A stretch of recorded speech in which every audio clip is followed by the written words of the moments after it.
पाकिस्तान के ज़ेर इंतज़ाम जम्मू कश्मीर में गुज़िश्ता बरस मई सितंबर में वफाकी वज़रा, आज़ाद कश्मीर हुकूमत और जम्मू कश्मीर जॉइंट अवामी एक्शन कमेटी के मुबैन जारी मुज़ाकरात तअत्तुल का शिकार होने के बाद जैक ने 29 सितंबर से दारुल हुकूमत मुज़फ़्फ़राबाद की जानिब लॉन्ग मार्च की कॉल दी थी। दूसरी जानिब मुस्लिम कॉन्फ्रेंस के रहनुमाओं ने भी 29 सितंबर को मुज़फ़्फ़राबाद में अमन मार्च का ऐलान किया था। तहम 29 सितंबर को मुज़फ़्फ़राबाद नीलम पुल के मुकाम पर जैक और मुस्लिम कॉन्फ्रेंस के कारकुनान के मुबैन सादम के नतीजे में एक शहरी झांबाक जबकि मुतअद्दिद जख्मी हुए थे। जम्मू कश्मीर जॉइंट अवामी एक्शन कमेटी के रहनुमाओं का दावा है कि रियासती अदारों की इमा और पुष्ट पनाही में मुस्लिम कॉन्फ्रेंस के लोगों ने 29 शहरियों पर गोलियां बरसाईं। दूसरी जानिब जम्मू कश्मीर जॉइंट अवामी एक्शन कमेटी गुज़िश्ता 6 माह से वफाकी वज़रा और आज़ाद कश्मीर हुकूमत के साथ मुज़ाकराती अमल में मसरूफ़ नज़र आती है, मगर ताहाल मुज़ाकराती अमल नतीजा खेज़ साबित नहीं हो सका। दूसरी जानिब 24 मार्च को अवामी एक्शन कमेटी के कोर मेंबर शौकत नवाज मीर ने मुज़फ़्फ़राबाद के मुज़ाफ़ाती इलाके में एक्शन कमेटी के पंडाल में आर्मी चीफ सैयद आसम मुनीर को मुखातिब करते हुए कहा कि आप दुनिया में अमन की बात करते हैं। 29 सितंबर को आपका अमन कहाँ था जब पाकिस्तान का परचम लगाकर शरपसंद अनासर रियासती अदारों की पुष्ट पुनाई पर शहरियों पर गोलियां बरसा रहे थे। इस तकरीर के एक रोज़ बाद NCCIA की जानिब से कोर मेंबर अवामी एक्शन कमेटी शौकत नवाज मीर के खिलाफ 25 मार्च को रियासत मुखालिफ बयानी के इल्ज़ाम में FIR दर्ज की गई है, जिस पर अवामी एक्शन कमेटी के कोर मेंबर आबद शाहीन ने अपना मौक़िफ़ देते हुए कहा कि अपने हुकूक के लिए पुरअमन बात या जद्दोजहद करना हर शहरी का बुनियादी हक है। इस तरह की FIR के ज़रिए इंसानी हुकूक के लिए जद्दोजहद करने वाली आवाज़ों को कुचलना मुनासिब नहीं। सबसे पहले हम इस FIR की भरपूर मजम्मत करते हुए ये कहते हैं कि ये बुनियादी इंसानी हुकूक की खिलाफ वर्जी है। ये फ्रीडम ऑफ स्पीच पे कदम लगाने की बात है। अपने हुकूक के लिए पुरअमन बात करना, जद्दोजहद करना, ये दुनिया के सारे क़वानीन जो है इंसानों को इख्तियार देते हैं कि वो पुरअमन तौर पर अपने हुकूक की बात कर सकें।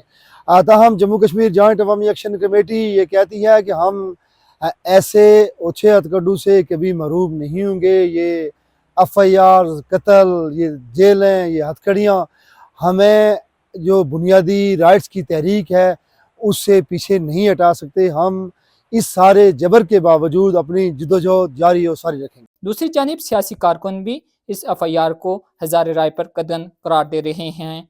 कौम परस्त रहनुमा उस्मान काशिर ने वास्पीके से बात करते हुए कहा कि बुनियादी हुकूक के लिए जद्दोजहद करने वाली आवाज़ों को कुचलना आईन पाकिस्तान की खिलाफ वर्जी है। जब एकदम जो है कोई अगर रियासत के अंदर से कोई ऐसी आवाज़ जो अपने बुनियादी हकूक़ की बात करती है, जो जमहूरी हकूक़ की बात करती है, जो बुनियादी आज़ादियों की बात करती है, जो रियासत जम्मू कश्मीर की वहदत की बात करती है, उन आवाज़ों को किसी भी तरीके से कुचलने के लिए उन पे अगर इस तरीके से साइबर क्राइम को आड़े रखते हुए उनकी आवाज़ों को दबाने की कोशिश की जाएगी, तो हम ये समझते हैं कि एक तरफ तो पाकिस्तान के आइन की खिलाफ वर्जी है, दूसरी तरफ रियासत जम्मू कश्मीर के मुकदमे से राय फरार है, और तीसरी तरफ ये मोदी के हम पल्ला जो इक़दामात हैं, इससे हिंदुस्तान और पाकिस्तान जो है वो एक पोजीशन पे खड़े होते हैं।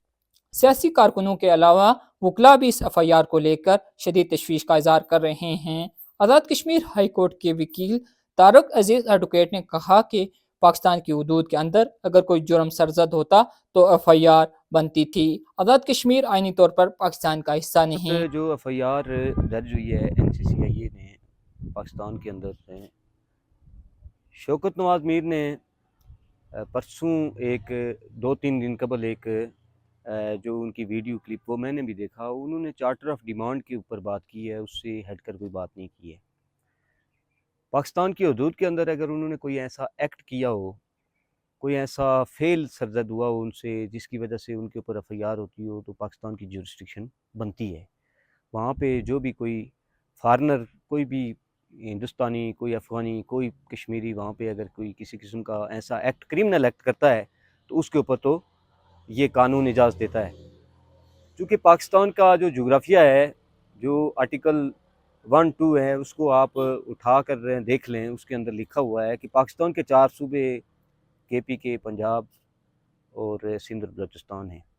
اس کے علاوہ پاکستان کی حدود جو آزاد کشمیر کے اندر انٹرنیشنلی ریکوگنائز نہیں ہے۔ جیک کے ساتھ مذاکرات میں شامل وفاقی وزیر امور کشمیر امیر مقام نے 26 مارچ کو اسلام آباد میں منعقدہ ایک پریس کانفرنس میں کور ممبر جموں کشمیر جوائنٹ عوامی ایکشن کمیٹی شوکت نواز میر پر NCCIA کی جانب سے درج FIR سے لالمی کا اظہار کر دیا ہے۔ سیاسی تناؤ کے بیچ NCCIA کی جانب سے نئی FIR کا سامنے آنا خطے میں مزید سیاسی کشیدگی کا سبب بن سکتا ہے۔ ایک ایسے ماحول میں جب جموں کشمیر جوائنٹ عوامی ایکشن کمیٹی نے 9 جون سے اپنی نئی احتجاجی کال کا اندیا دے رکھا ہے، اب دیکھنا یہ ہے کہ مذاکرات میں شامل وفاقی وزراء جیک کے ساتھ معاہدہ کو مکمل کر پائیں گے یا ایک نیا سیاسی بحران جنم لے گا۔ فرحان طارق، وائس PK، مظفر آباد، جموں کشمیر۔ آپ کی خبر، آپ کی آواز، voicepk.net